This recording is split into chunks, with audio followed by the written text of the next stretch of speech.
আসসালামু আলাইকুম, সবাই কেমন আছেন? আমি যেখানে দাঁড়াইছি অনেক রোদ, প্রচুর রোদ।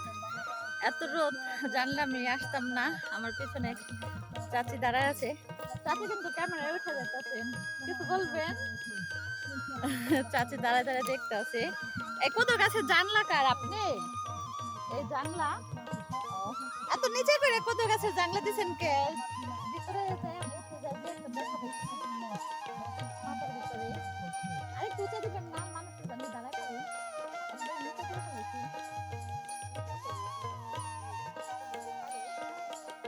ও, আর অনেক সুন্দর তো ধইনা পাতা গাছ বুনছেন। এটা বুনছেন ধইনা পাতা বিক্রি করে এটা। অনেক সুন্দর হয়েছে। আমি আবার আপনার ধইনা পাতা দেখে কতগুলো ছবি তুললাম সুন্দর দেখে। তো এই হচ্ছে জাগার মালিক, ওই চাচি এগুলা বুনছে। অনেক সুন্দর হয়েছে কদু গাছগুলা।